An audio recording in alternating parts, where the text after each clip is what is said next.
ನಾವಿವತ್ತು ಏನೇ ವ್ರತ, ಏನೇ ಪೂಜೆ, ಏನೇ ಮಾಡಿದ್ರೂ ಕೂಡ ನಾವು ಸಂಕಲ್ಪ ಮಾಡಬೇಕಾದ್ರೆ ಒಂದು ವಿಷಯವನ್ನು ನಾವು ಗಟ್ಟಿಯಾಗಿ ತಿಳ್ಕೊಂಡಿರ್ಬೇಕು. ಏನಂತಂದರೆ, ನಾವೆಲ್ಲರೂ ದೇವಸ್ಥಾನಗಳಿಗೆ ಹೋಗ್ತೀವಿ. ದೇವಸ್ಥಾನಗಳಿಗೆ ಹೋದಾಗ ಅರ್ಚಕರಿಗೆ ಹೇಳ್ತೀವಿ ಏನಂತ, ಸ್ವಾಮಿ ನಮ್ಮ ಹೆಸರಲ್ಲಿ, ನಮ್ಮ ಗೋತ್ರದ ಹೆಸರಲ್ಲಿ, ನಮ್ಮ ಎಲ್ಲ ಹೆಸರಲ್ಲಿ ಒಂದು ಸಂಕಲ್ಪ ಮಾಡಬೇಕು. ಸಂಕಲ್ಪ ಸರಿ, ಸಂಕಲ್ಪ ಮಾಡಿಸೋದು ಸರಿ, ಎಲ್ಲ ಸರಿ. ಆದರೆ ನಮ್ಮ ಗೋತ್ರದಲ್ಲಿ ನಮ್ಮ ಹೆಸರಿಗೆ ಸಂಕಲ್ಪ ಮಾಡಿ ಅಂತ ಕೇಳ್ಕೊಳ್ತೀವಿ, ಅದ್ರ ಜೊತೆಯಲ್ಲಿ ಒಂದು ಕೇಳ್ಕೊಳ್ಬೇಕಂತೆ.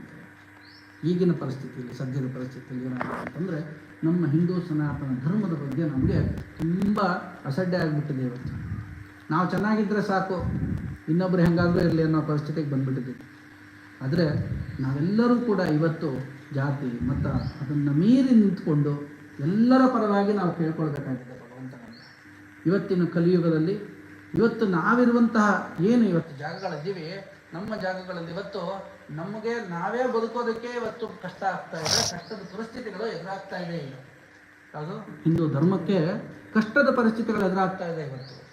ಹಿಂದೂ ಧರ್ಮ ಅಂತಂದರೆ ಮೊದಲನೇದಾಗಿ ಚೆನ್ನಾಗಿ ಯೋಚನೆ ಮಾಡಿ, ನಾವೆಲ್ಲರೂ ಸೇರಿದ್ರೆ, ಎಲ್ಲ ಜಾತಿಯವರು ಸೇರಿದ್ರೆ ಹಿಂದೂ ಧರ್ಮವೇ ಹೊರತು ಒಂದೊಂದು ಜಾತಿ ಬಿಡಿಬಿಡಿಯಾಗಿದ್ದರೆ ಅದು ಹಿಂದೂ ಧರ್ಮ ಅಲ್ಲ. ಇವತ್ತು ಬೇರೆ ಬೇರೆ ಕೋಮ್ನವರು ಬರ್ತಾ ಇದ್ದಾರೆ, ನಮ್ಮ ಹಿಂದೂ ಧರ್ಮವನ್ನೇ ಅಟ್ಯಾಕ್ ಮಾಡ್ತಾ ಇದ್ದಾರೆ, ನಮ್ಮ ಹಿಂದೂ ಧರ್ಮದ ದೇವತೆಗಳನ್ನು ಬೈತಾ ಇದ್ದಾರೆ.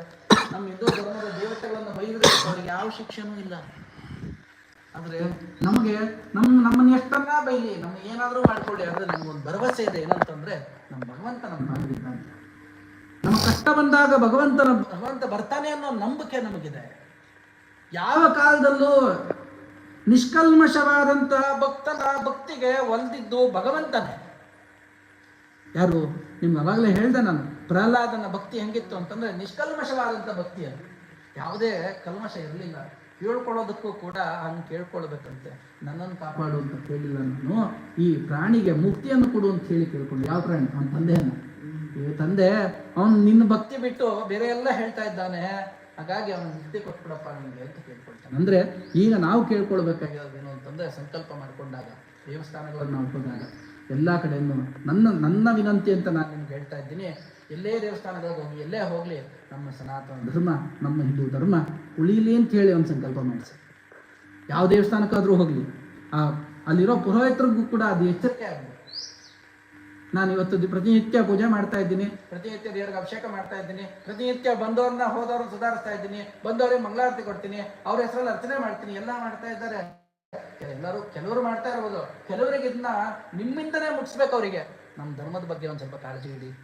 ನಮ್ಮ ಧರ್ಮ ಕಾಪಾಡೋದಕ್ಕೆ ಭಗವಂತ ಯಾವುದೋ ಒಂದು ರೂಪದಲ್ಲಿ ಬಂದೇ ಬರ್ತಾನೆ, ಬರಲ್ಲ ಅಂತ ಹೇಳಿಲ್ಲ. ಕಷ್ಟ ಕಾಲದಲ್ಲಿ ಭಗವಂತ ಯಾವುದೋ ಒಂದು ರೂಪದಲ್ಲಿ ಬಂದು ನಮ್ಮ ಧರ್ಮವನ್ನು ಕಾಪಾಡ್ತಾನೆ. ಅದಕ್ಕೆ ಹೇಳ್ತಾನೆ ಕೃಷ್ಣ, ಯಾವತ್ತು ಭಗವದ್ಗೀತೆಯಲ್ಲಿ ಹೇಳ್ತಾನೆ ಅಂತ, ಯದಾ ಯದಾ ಹಿ ಧರ್ಮಸ್ಯ ಗ್ಲಾನಿರ್ಭವತಿ ಭಾರತ ಅಭ್ಯುತ್ಥಾನಂ ಧರ್ಮಸ್ಯ ತದಾತ್ಮಾನಂ ಸೃಜಾಮ್ಯಹಂ. ಆಯ್ತಾ? ಯಾವತ್ತು ನಾನಿದ್ದೇ ಇರ್ತೀನಿ, ನಾನು ಎಲ್ಲೂ ಹೋಗಿಲ್ಲ. ಮತ್ತೆ ಕಷ್ಟ ಬಂದಾಗ ನಾನು ಬಂದೇ ಬರ್ತೀನಿ. ಅದಕ್ಕೆ ಹೇಳ್ತಾರೆ, ಪರಿತ್ರಾಣಾಯ ಸಾಧೂನಾಂ ವಿನಾಶಾಯ ಚ ದುಷ್ಕೃತಾಂ ಧರ್ಮ ಸಂಸ್ಥಾಪನಾರ್ಥಾಯ ಹೇಳು ಸಂಭವಾಮಿ ಯುಗೇ ಯುಗೇ. ಎಂಥ ಯುಗದಲ್ಲೂ ಭಗವಂತ ನಮ್ಮನ್ನು ಬಿಟ್ಟಿಲ್ಲ. ನಮ್ಮ ಹಿಂದೂ ಧರ್ಮವನ್ನು ಕಾಪಾಡಲಿಕ್ಕೆ, ನಮ್ಮ ಹೈಂದವ ಧರ್ಮವನ್ನು ಕಾಪಾಡಲಿಕ್ಕೆ, ಹಿಂದೂ ಜನಗಳನ್ನು ಕಾಪಾಡಲಿಕ್ಕೆ ಭಗವಂತ ಅವತಾರಗಳನ್ನೇ ಎತ್ತಿ ಬಂದಿದ್ದಾನೆ. ಇವತ್ತು ಸ್ವಲ್ಪ ಕ್ಷೋಭೆ ಇರುವಂತಹ ಕಾಲ ಇದು ನಮಗೆ. ಯಾವುದು? ಹಿಂದೂಗಳಿಗೆ ಸ್ವಲ್ಪ ಕ್ಷೋಭೆ ತರುವಂತಹ ಕಾಲ ಆಗಿದೆ. ನಮ್ಮ ಮೈಮರವಿನಿಂದ ಆಗಿದೆ ಇವೆಲ್ಲ. ಏನಂತ ನಾವೆಲ್ಲ ಜಾತಿ ಜಾತಿ ಜಾತಿ ಅಂತೇಳಿ ಹೊಡೆದಾಡ್ಕೊಂಡಿದ್ದೀವಲ್ಲ, ಎಲ್ಲರನ್ನೂ ಬೇರೆ ಬೇರೆ ಮಾಡ್ಕೊಂಡಿದ್ದೀವಲ್ಲ, ಅದಕ್ಕೋಸ್ಕರ ಹಿಂಗಾಗಿದೆ. ಇನ್ನು ಮುಂದಕ್ಕೆ ನಾವು ಸಂಕಲ್ಪ ಮಾಡ್ಕೊಳ್ಳೋದಾದ್ರೆ ಯಾವ್ದಾದ್ರು ದೇವಸ್ಥಾನಗಳಲ್ಲಿ ಹೋಗಿ ಇದನ್ನೇ ಕೇಳ್ಕೊಳ್ಳಿ. ನಾವು ಏನಂತ ಕೇಳ್ಕೊಳ್ಬೇಕು? ಎಲ್ಲರೂ ಒಂದಾಗಲಿ, ನಮ್ಮ ಧರ್ಮ ಉಳಿಯಲಿ. ಆ ಕೃಷ್ಣನ ಅವತಾರವಾಗಿ ಯಾವ ರೀತಿ ದುಷ್ಟರನ್ನೆಲ್ಲ ಸಂಹಾರ ಮಾಡಿದ್ನೋ ಅದೇ ರೀತಿಯಾಗಿ ನಮ್ಮ ನೋಡಿ, ಇವತ್ತು ತಿಳ್ಕೊಳ್ಳಿ, 54-60 ರಾಷ್ಟ್ರಗಳೆಲ್ಲ ಪೂರ್ತಿ ಬೇರೆ ಬೇರೆ ಅವ್ರದ್ದೇ. ನಮ್ಮ ಉಳ್ಕೊಳ್ಳಿಕ್ಕೆ ಹಿಂದೂಗಳಿಗಿರೋದು ಭಾರತ ಒಂದೇ. ಇದನ್ನು ನಮ್ಮನ್ನು ಯಾರಾದರೂ ಓಡಿಸಿದ್ರು ಎಲ್ಲಿ ಹೋಗೋಣ ಹೇಳಿ? ಅರೇಬಿ ಸಮುದ್ರಕ್ಕೆ ಹೋಗ್ಬೇಕು, ಇಲ್ಲ ಹಿಂದೂ ಮಹಾಸಾಗರಕ್ಕೆ ಹೋಗ್ಬೇಕು. ಅಷ್ಟು ಬಿಟ್ಟರೆ ಬೇರೆ ದಾರಿ ಎಲ್ಲೂ ಇಲ್ಲ ನಮಗೆ. ಗೊತ್ತಾಯ್ತಾ? ಮಕ್ಕಳೇ ತಿಳ್ಕೊಳ್ಳಿ. ಮತ್ತು ಆದಷ್ಟು ಜಾಗೃತರಾಗಿರಿ ಹೆಣ್ಮಕ್ಳು. ಯಾರನ್ನು ನಂಬೇಡಿ. ಅರ್ಥ ಆಯ್ತಾ? ಯಾವುದೇ ಕೆಲಸ ಮಾಡಿದ್ರೂ ಕೂಡ ಅಪ್ಪ ಅಮ್ಮನ ಬಿಟ್ಟು ಏನೂ ಹೇಳಬೇಡಿ. ನೀವು ನಿರ್ಧಾರ ತಗೊಳ್ಳುವಂಥ ನಿರ್ಧಾರಗಳು ಅಪ್ಪ ಅಮ್ಮನ ತಿಳಿಸಿ ನಿರ್ಧಾರಗಳನ್ನು ತಗೊಳ್ಳಿ. ಗೊತ್ತಾಯ್ತಾ? ಹೆಣ್ಮಕ್ಳು ಯಾವಾಗಲೂ ನೀವು ಗಟ್ಟಿಯಾಗಿದ್ರೇ ಮಕ್ಕಳಿಗೆ ಆತ್ಮವಿಶ್ವಾಸವನ್ನು ತುಂಬಿ, ಅಪ್ಪ ಅಮ್ಮ ನಿಮ್ಗೆ ಅಪ್ಪ ಅಮ್ಮಂದ್ರಿಗೆ ಹೇಳ್ತಿದ್ದೇನೆ ಏನಂತ, ನಿಮ್ಮ ಮಕ್ಕಳಿಗೆ ಆತ್ಮವಿಶ್ವಾಸ ತುಂಬಿ ಒಂದು ಸ್ವಲ್ಪ ಕುಂಕುಮ ಇಟ್ಕೊಂಡು ಹೋಗಮ್ಮ ಅಂತ ಹೇಳಿ ಸಂಸ್ಕಾರಗಳನ್ನ ಕಲಿಸಿ. ನೀವೇ ರೀತಿ ನಿಮ್ಮ ಮಕ್ಕಳು ನಿಮ್ಮ ಮುಂದೆನೇ ನಿಮ್ಮ ಮಕ್ಕಳು ಆ ರೀತಿ ಸಂಸ್ಕಾರ ಇಲ್ದಿರೋ ನಡೀತಾ ಇದ್ದಾಗ ಅವ್ರ ಮಕ್ಕಳು ಅವ್ರಿಗೆ ಹೇಳ್ಕೊಡ್ತಾರೆ ಅನ್ನೋ ಭರವಸೆ ಕೂಡ ನಿಮಗಿಲ್ಲ.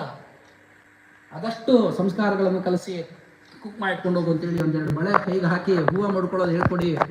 ಸ್ಕೂಲಲ್ಲಿ ಪ್ರವೇಶ ಇಲ್ಲ ಅಂತಂದ್ರೆ ಮನೆಯಲ್ಲಾದರೂ ಆ ರೀತಿ ಇರೋದಕ್ಕೆ ಪ್ರಯತ್ನ ಪಡಿಸಿ. ಹೆಣ್ಣು ಮಕ್ಕಳಲ್ಲಿ ಸಂಸ್ಕಾರಗಳನ್ನು ಕಲಿಸಿ. ಇವತ್ತು ನೀವು ಹೇಳ್ಕೊಡ್ಲಿಲ್ಲ ಅಂತಂದ್ರೆ ಮುಂದೊಂದು ದಿವಸ ಇವೆಲ್ಲ ಫೋಟೋಗಳಲ್ಲಿ ನಾವು ನೋಡ್ಬೇಕಾಗತ್ತೆ. ಹೌದು. ಇವತ್ತು ಇನ್ನೊಂದು ಮಾತು, ನನಗೆ ಒಂದು ವಿಷಯ ಹೇಳ್ತಾ ಇದ್ದೀನಿ ನಿಮ್ಗೆ, ಯಾಕೆಂತಂದ್ರೆ ತಿಳ್ಕೊಳ್ಳೋ ರೀತಿ ಹೇಳ್ತಾ ಇದ್ದೀನಿ. ಇವತ್ತು 60 ವರ್ಷ 70 ವರ್ಷ ಆಗಿರೋರು ನಮ್ಗೆ ಸಂಸ್ಕಾರ ಅವಾಗ ಕೊಟ್ಟೋರು, ಅವಾಗ ಕೊಟ್ಟಿರೋರು ನಮ್ಗೆ ಇವತ್ತು ಈ ಕಾಲಕ್ಕೆ 60-70 ವರ್ಷದಲ್ಲಿರೋರು ಸಂಸ್ಕಾರವನ್ನ ಇಟ್ಕೊಂಡಿರ್ತಕ್ಕಂಥವ್ರು. ಇವರೆಲ್ಲ ಇನ್ನೊಂದು 10 ವರ್ಷದಲ್ಲಿ ಮಾಯ ಆಗ್ಬಿಡ್ತಾರೆ. ಅದು ಮಾಯ ಅಲ್ಲ, ಇನ್ನೊಂದು 10-20 ವರ್ಷಕ್ಕೆ, 10 ವರ್ಷನೇ, ಇನ್ನು 10 ವರ್ಷದಲ್ಲಿ ನಮಗೆ ಏನು ಹಿಂದೂ ಧರ್ಮ, ಹಿಂದೂ ಸನಾತನ ಧರ್ಮ, ಹಿಂದೂ ಸಂಸ್ಕಾರಗಳು, ಪದ್ಧತಿಗಳು ಇವನ್ನೆಲ್ಲ ಹೇಳ್ಕೊಟ್ಟವರು ಇನ್ನೊಂದು 10 ವರ್ಷದಲ್ಲಿ ಮಾಯ ಆಗೋಗ್ತಾ ಇದ್ದಾರೆ. ದಯವಿಟ್ಟು ಈ ಇರುವಂತ ಯುವ ಚೈತನ್ಯ ಏನಿದ್ದೀರಾ ಅವ್ರ ಹತ್ರ ಕೇಳ್ಕೊಳ್ಳಿ. ಧರ್ಮಗಳನ್ನ ಹೆಂಗೆ ಇಟ್ಕೊಳ್ಬೇಕು, ಕರ್ಮಗಳನ್ನ ಹೆಂಗೆ ಮಾಡಬೇಕು, ಪಿಂಡ ಪ್ರದಾನ ಹೇಗೆ ಮಾಡಬೇಕು, ನಮ್ಮ ಮನೆಯಲ್ಲಿ ಪಿತೃಪಕ್ಷಗಳನ್ನ ಯಾವ ರೀತಿ ಆಚರಣೆ ಮಾಡ್ತಾ ಇದ್ವಿ ಅದ್ಯಾವ ರೀತಿ ಮಾಡಬೇಕು, ನಮ್ಮ ಮನೆಯಲ್ಲಿ ಯಾವ ವ್ರತಗಳಿದೆ, ಯಾವ ವ್ರತಗಳನ್ನ ನಾವು ಆಚರಣೆ ಮಾಡಬೇಕು, ಯಾವ ಹಬ್ಬಗಳನ್ನು ಯಾವ ರೀತಿ ಆಚರಣೆ ಮಾಡಬೇಕು, ಈಗಲೇ ಇದೇ ಸಮಯ ನಿಮಗೆ ಹೋಗಿ ಆ ವೃದ್ಧರ ಹತ್ರ ಕೇಳಿ ತಿಳ್ಕೊಳ್ಳಿ. ಇಲ್ಲ ಅಂತಂದ್ರೆ ನಿಮ್ ಮುಂದಕ್ಕೆ ಗೋತ್ರನೇ ಗೊತ್ತಿಲ್ದಿರ ಆಗ್ಬಿಡ್ತೀರಾ. ಆಮೇಲೆ ಇವತ್ತೇ ಎಷ್ಟೋ ಜನಕ್ಕೆ ಗೋತ್ರಗಳು ಗೊತ್ತಿಲ್ಲ, ನಕ್ಷತ್ರಗಳು ಗೊತ್ತಿಲ್ಲ, ಏನು ಗೊತ್ತಿಲ್ಲ. ನಮ್ಮ ಪರಂಪರೆ ಯಾವುದು, ನಮ್ಮ ಮುತ್ತಾತ ಯಾರು, ನಮ್ಮ ತಾತ ಯಾರು ಅನ್ನೋದೇ ಗೊತ್ತಿಲ್ಲ. ಇವತ್ತು ತಾತನ ಹೆಸರು ಕೇಳಿದ್ರೆ ಹೇಳಕ್ ಬರಲ್ಲ. ದಯವಿಟ್ಟು ಹೆಣ್ಣು ಮಕ್ಕಳು, ಗಂಡು ಮಕ್ಕಳು, ಇವತ್ತಿನ ಯುವ ಪೀಳಿಗೆ ಯಾರನ್ನ ಆದರ್ಶವಾಗಿ ತಗೋಬೇಕು ಅಂತಂದ್ರೆ ಇವತ್ತು ಯಾರು 70-80 ವರ್ಷ ಇದ್ದಾರೆ ಅವ್ರ ಹತ್ರ ಹೋಗಿ ದಾನ ತಿಳ್ಕೊಳ್ಳಿ. ನಾವು ಹೆಂಗಿರ್ಬೇಕು, ನಾವು ಹೆಂಗ್ ಬದುಕಬೇಕು, ನೀವೆಲ್ಲ ಯಾವ ರೀತಿ ಹೋರಾಟ ಮಾಡ್ಕೊಂಡ್ ಬಂದ್ರಿ, ಯಾವ ರೀತಿ ಹೋರಾಟದ ಬದುಕನ್ನ ನೀವು ಮಾಡ್ಕೊಂಡು ಬಂದ್ರಿ ಅಂತೇಳಿ ಅವ್ರ ಹತ್ರ ಪ್ರಶ್ನೆ ಮಾಡಿ ಅಲ್ಲಿ ತಿಳ್ಕೊಳ್ಳಿ. ನಿಮ್ಮ ಮನೆಯಲ್ಲೇ ಗುರುಗಳಿದ್ದಾರೆ, ನೀವು ಆಚೆ ಕಡೆ ಹೋಗಿ ತಿಳ್ಕೊಳ್ಳೋ ಅವಶ್ಯಕತೆ ಇಲ್ಲ. ನಿಮ್ಮ ಅಜ್ಜಿ ತಾತನೇ ನಿಮ್ಮ ಗುರುಗಳು. ಜೈ ಶ್ರೀರಾಮ್.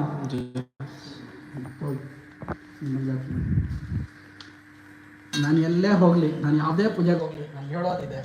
ಯಾಕೆ ಗೊತ್ತಾ, ಎಲ್ಲರಿಗೂ ಕೂಡ ಈ ಧರ್ಮದ ಅರಿವು ಬರಬೇಕು. ನಾಳೆ ದಿವಸ ಎಲ್ಲ ಮರ್ತ್ಕೊಂಡ್ರಿ ಅಂತಂದ್ರೆ ಏನು ಪ್ರಯೋಜನ ಇಲ್ಲ, ಹೇಳ್ಕೊಡೋರು ಇಲ್ಲ. ಅದೇ ಹೇಳ್ತಾ ಇದ್ದೀನಿ, ಇನ್ನು ಬಿಟ್ರೆ ಇನ್ನೊಂದು 10 ವರ್ಷದಲ್ಲಿ ಹೇಳೋರು ಇಲ್ಲಮ್ಮ.